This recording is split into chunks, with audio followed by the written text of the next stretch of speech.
national educator.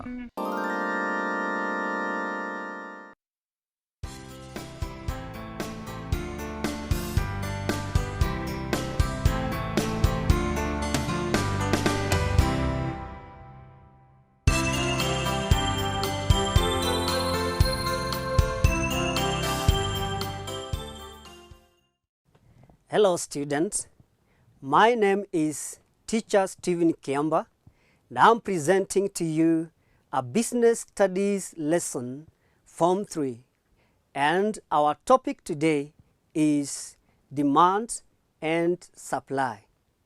Our subtopic of today will be demand.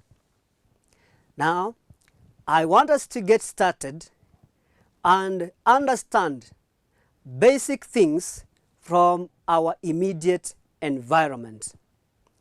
Whenever you go to the market and visit the market, you are able to observe real life situations which include the following.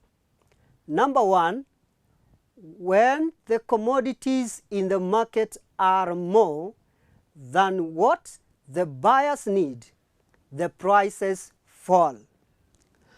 Now, when the commodities in the market, for example, let's consider agricultural products like mangoes.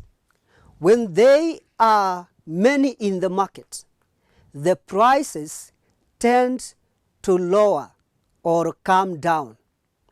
That is an incidence that we can observe from our environment. Another observation would be when the commodities are fewer than what the buyers need, the prices tend to rise. For example, let's look at a commodity like tomatoes. When the tomatoes are less in the market, especially when the production of tomatoes is affected by climate changes, then their prices tend to rise high. Then we need to remember a few things about what we learned in Form 1, and one of the concepts was scarcity. We said scarcity was the characteristic of economic resources. They are not enough to meet all human needs, and therefore human needs require to make choices on what needs to satisfy first and what to wait. We also said in economics, or rather the definition of economics was, it is a study of how human beings strive to satisfy their unlimited wants using these limited resources. Now, with that understanding, it helps us to know that the topic of demand and supply that we are dealing with is part of economics as we defined it in Form 1. Therefore, this would be the second topic under economics as part of business studies in your studies in high school. The first one was in Form 1 on the satisfaction of human wants. And now this one will help us to know why we said that some needs require to be satisfied before others. Let us look at a question that will help us to understand these basic concepts. And our question is, why don't we have everything we need? Why don't we have everything we need? let's look at your case as a student. When you are reporting to school, you ask your parent to do shopping for you that can last you the whole term. However, when you walk into the shopping malls or in the supermarket, you will find that in some cases you are not able to buy everything that you need. It is not surprising to find that even right now there are some materials that you require for learning, but you still do not have them.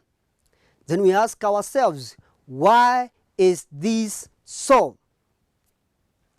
Now, that will tell us that in the first place, you desire to have those things, or you wish to have them to make your learning easier and smooth.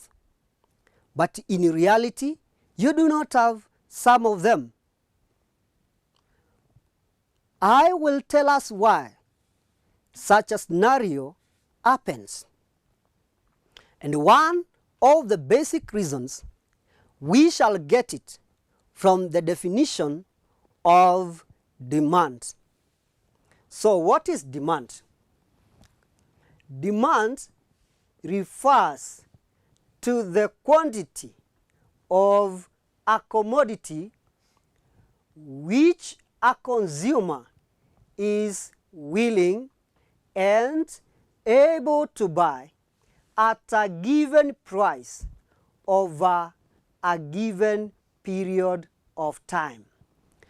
Now, there are very key things that as a student you need to capture from this definition and understand why in some instances you are not able to have everything that you need.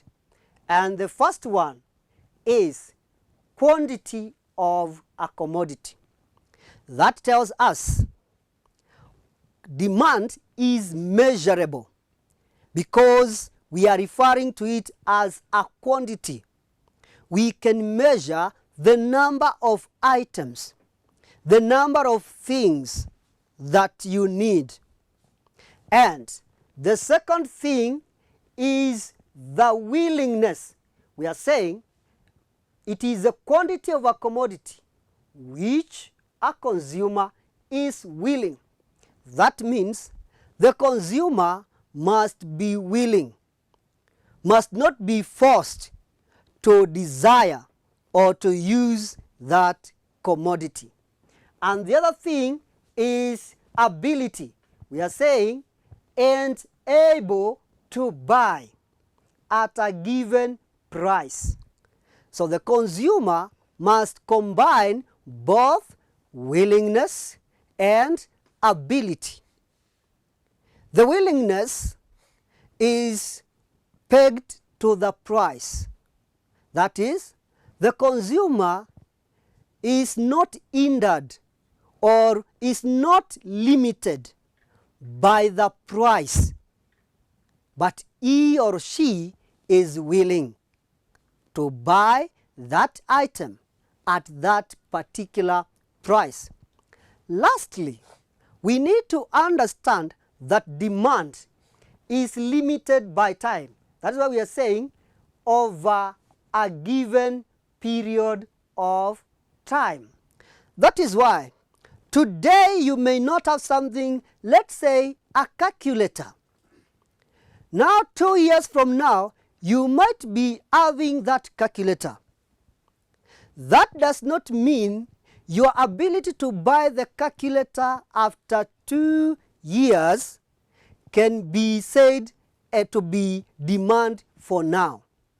So demand is limited by time. So that tells us that sometimes we are not going to have everything we need because it is limited by time. Therefore, we are saying demand is a quantity.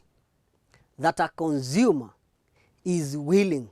That means he or she desires and then has the ability to buy that commodity at the given price over a specific period of time. Now, we said entrepreneurship is a process of identifying a business gap, or rather business opportunity, and mobilizing resources to start and run a business. We said for one to identify a business gap, there are various things that he or she needs to consider. One of those things is the demand. What are the buying trends of consumers in that particular area or for a particular commodity? And now, we hereby conclude there is a new term that we need to understand, and that is effective demand. We may have demand, but it is not effective. So, effective demand is the desire backed by purchasing power. Purchasing power means that you have the money and you have the authority to spend the money to buy that given commodity. Now, I need us to understand some of the things that we are going to look into as we learn about demand.